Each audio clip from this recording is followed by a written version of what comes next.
ready.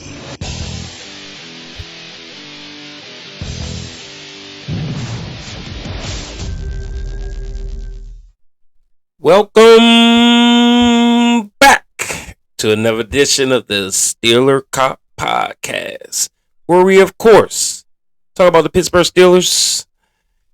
Well, it's that time. After that Monday night slugfest, I have the post-game analysis for Week 2 Monday Night Football against the Pittsburgh Steelers and the Cleveland Browns.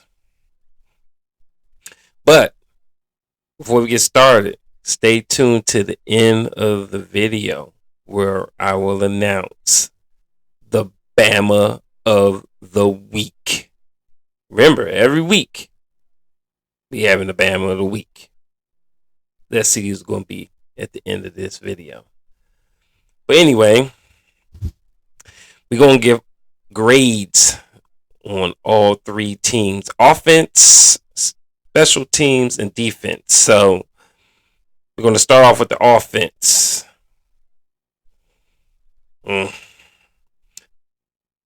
Y'all already know what I gave the offensive grade. A big fat E. Failed.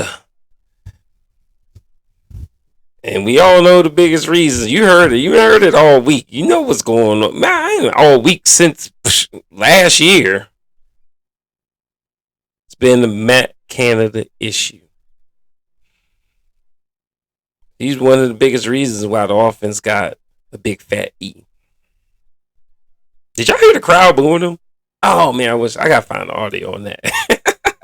I wasn't at the game, but what the whole they were chanting, "Fire Matt Canada, fire Matt Canada, fire Matt Canada." I'm like, man, that's gotta be embarrassing. So hopefully he does better this week. He got to, because dang, tough being that guy. But anyway, a lot of people have different opinions about the offense is terrible. Well, in my analysis, I think the biggest liability on the offense is the offensive line. We had 5 offensive linemen last year. All 5 stayed healthy the whole season. But they weren't that good. They were okay, especially near the second half of the season. But then they bring back 4 to 5 and think that things are going to be better because they look good in preseason and training camp. No, negative. We got a left guard, Salamalo. I can probably pronounce his name wrong. From the Philadelphia Eagles, and of course, you know they went to the Super Bowl. So picked up left guard, kept everybody else. Now, in my opinion, you drafted a first-round draft pick. Jones needs to be on the field. I've never been a fan of Dan Moore. Dan Moore was a project that failed. Left tackle needs to change. Time to throw Jones in under the fire. Broderick Jones, is his turn. Dan Moore, go sit on the bench. And also, I think they need to make a change at center. The center is making the guards fail because Mason Cole, he's too weak. He's just like Green that we drafted, that we cut. I mean, he's gone. You know what I'm saying? We done with him. That experiment failed. And the Mason Cole experiment has failed, in my opinion. He gets pushed off the line every play.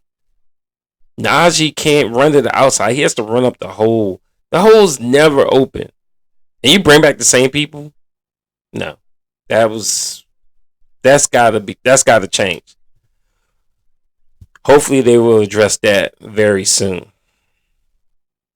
Kenny Pickett, he's next. He's part of the problem too. So you got Matt Canada, you got the offensive line, Kenny Pickett. Kenny Pickett just looks flustered. He looks like he regressed. Last year he was picking it up at the end of the year. Only had one interception, was getting all these fourth quarter comeback wins, had a great preseason, had a great training camp, and then week one, bam! He's went back to, I don't even know, high school or something. I don't know what is going on. But Kenny Pickett needs to get it together and fast. These games count now. I'm going to need you to stop all that struggling, Kenny.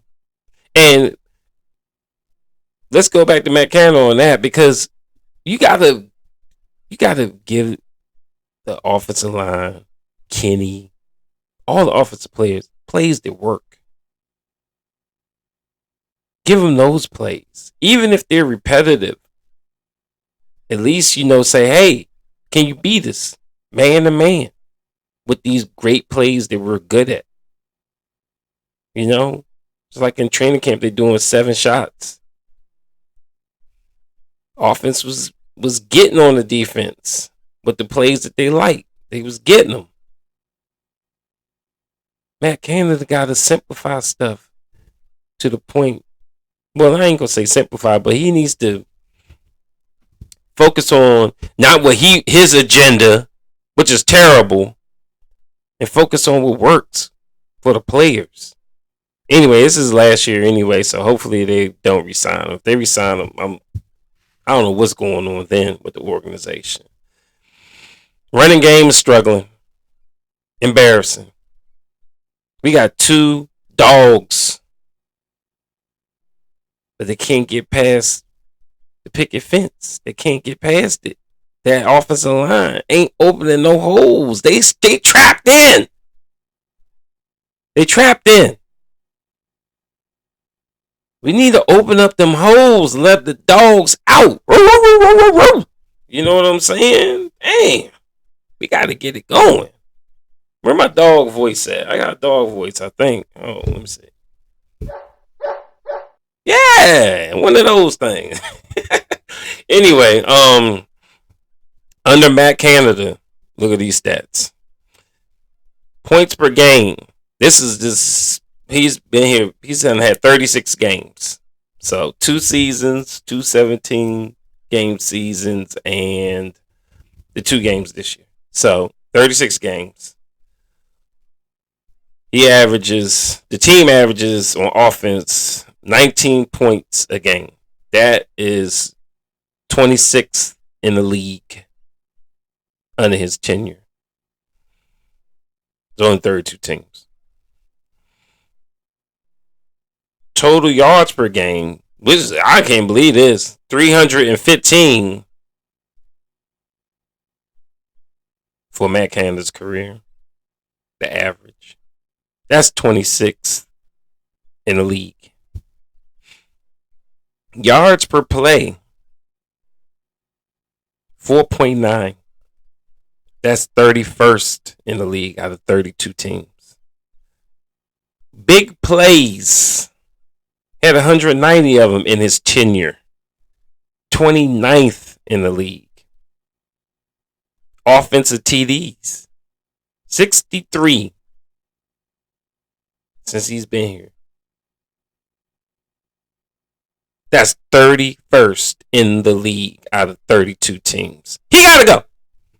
Anyway, that's embarrassing. All those studs we have. We got too many good pieces to be this pathetic on offense. We got to figure something out. But like I always said, it's in the trenches. That's where it all starts. You're getting all these Cadillac pieces. I mean, you need to, get in the gutter. Get them in the trench players. That's the offensive line. That's how you build a team. You start with the line, then you build out.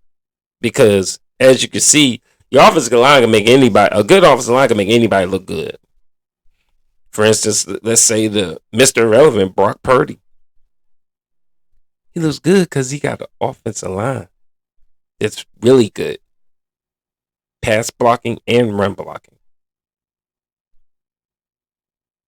So you got to build that way. Look at Nick Chubb. Nick Chubb went out the game, and the backup comes in and gets over 100 yards. It's just insert running back. It don't got to be the best running back in the world. Insert running back. We needed to build through the offensive line first. Anyway. Oh, one more stat. They are the only Pittsburgh Steelers are the only team in the NFL this season that don't have a first down in the first quarter. That's all I'm going to say about the offense. They got a big fat E. Got to do better. All right. Defensive grade time. I gave them a B minus. And we all know defense is the reason why we won the game. So that's why they got a decent grade. But they gave up over 400 yards of offense to Cleveland. So that's why I had to ding them a little bit and gave them a B minus. But anyway, Alex Highsmith. Let's give him congratulations. Do I got congratulations on here?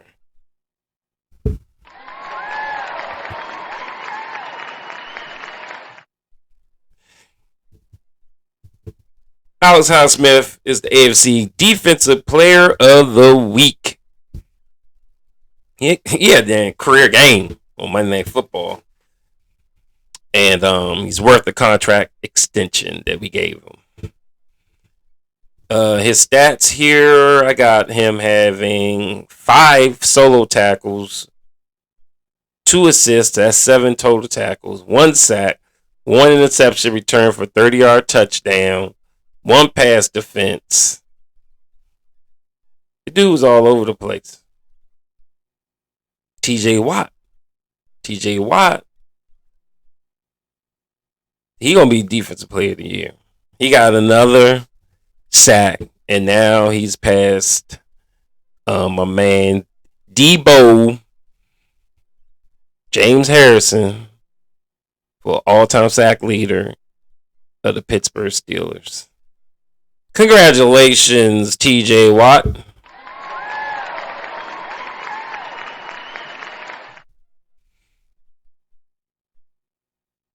Let's talk about this real quick.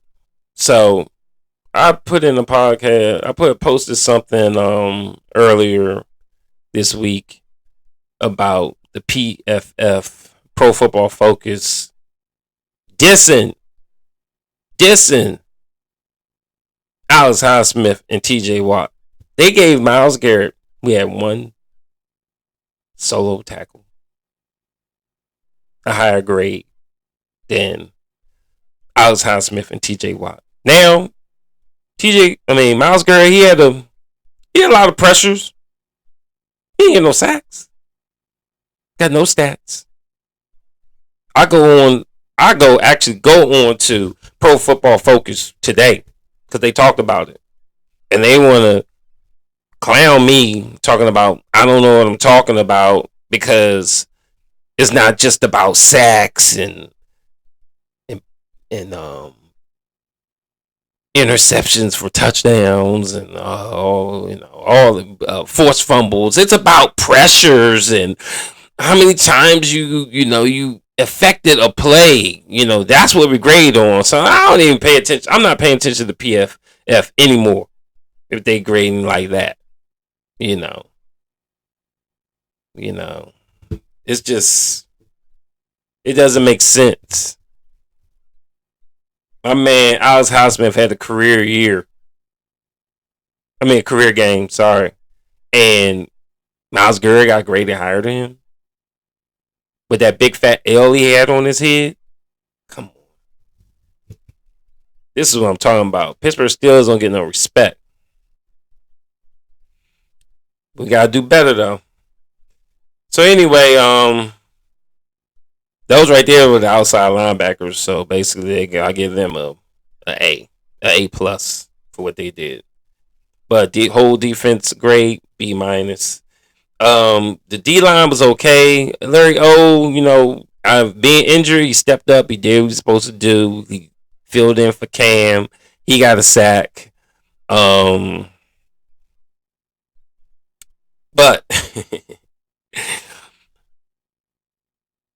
I'm gonna keep harping on this.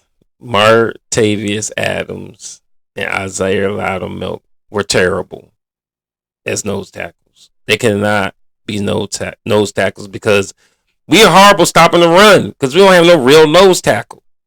Put them on the defensive end, backup defensive ends, and they can help out with Cam or something. They can't be nose tackles anymore. That's why I'm so happy. We got breaking news earlier today. The Pittsburgh Steelers signed Breeden Fioco from the practice squad onto the 53-man roster. I've been saying he should have been on a 53-man roster because he is a real nose tackle. That's what he excels at, stopping the run. And we put him on a practice squad. He could have got picked up by somebody else. Now, I ain't saying he's like all world and blah, blah, blah, this and that. But put him in the game. Let's try him out. Armon Watts. Let's try him out a little bit more. Martavis Adams and Loudermilk, they're not hit. They get failing grades every time. Terrible. Secondary, they were okay. Levi Wallace wasn't, though. God. For last week, it was Pat Pete. This week is Levi Wallace. Pat Pete was pretty decent this week. He even had a pass breakup. Levi Wallace had nothing. That guy was... He's going to get replaced by Joey Porter Jr. pretty soon. Playing like that. I just need my man. We got these young studs. We got to get them out there and get them some game time. It's time. Levi Wallace got cooked. Inside linebackers, they were okay. Quan Alexander, he out there doing his thing. He led the team in tackles. Holcomb, I busted him last week. He was terrible. That dude looked like he was lost. But he did all right this week. He was okay. At least he was around this time. He was in some plays. I think he even got a forced fumble. So, better job, Mr. Holcomb. All right, so that's it for our defense. We're going to go to our special teams. I graded special teams an A-. I'll get to why they got an A-. Should have been A+, but somebody blew that up. Anyway, Percy Harvin, after getting destroyed by Mike Tomlin. He got destroyed by Mike Tomlin. I was like shocked when Mike Tomlin said that at his press conference on Tuesday. He blew him up. Man, Percy Harvin almost had I think he might have had a career day. He was doing the daggone thing. He had 7 punts with an average of 45.7. He had a 61 his longest punt was 61 yards. He had 4 punts inside the 20. Did y'all see that one that rolled out on the 1? I was like, oh my God, this dude is out here. Rolled out on a 1. He was doing that thing. Boswell's Boswell. I mean, he's 2 for 2.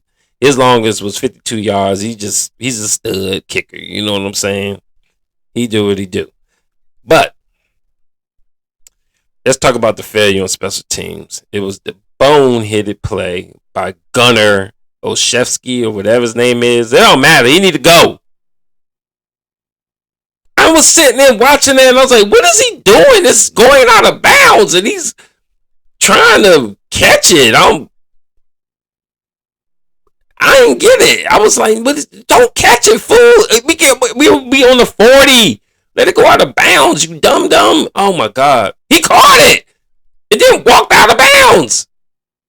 I'm like, get off the team. You're dumb. Oh.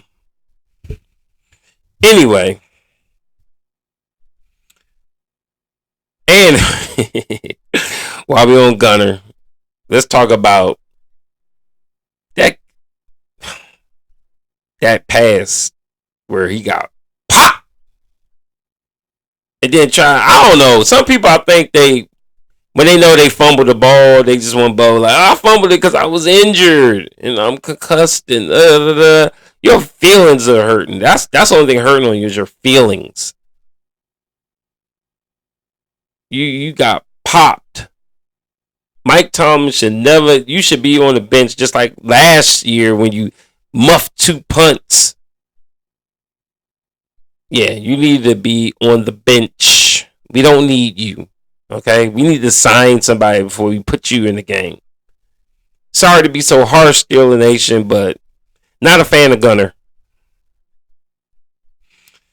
And it's about that time for me to announce our Bama of the week.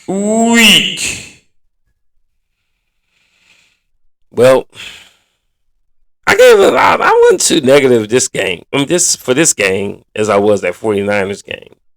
Could have been a lot of Bamas. But all week, all this week, these since Monday night, was it Tuesday, today, even Monday, you heard it. You hear it everywhere. Everywhere. I've never seen it like this. Even Todd Haley, it wasn't this bad. You hear it everywhere. Fire Matt Canada. Fire Matt Canada. They're chanting it. You got to listen to Steeler Nation. Mike Tomlin and Steelers front office. You got to listen to us. Like I told you, I ain't no podcast. I mean, I'm a podcaster, but I'm not affiliate. I don't have any affiliations. I'm a fan. Super fan. And we all saying, Matt Canada, gotta go. So, for 2 weeks in a row, Matt Canada, you are the Bama of the week. Get off the Pittsburgh Steelers team. It's over for you. And that will end the show. I appreciate y'all. Got to put in my plug for liking and subscribing. Trying to grow this channel. Spread the word to Steeler Nation. Come see me. Come check me out. I appreciate all of y'all. And like I always say, peace.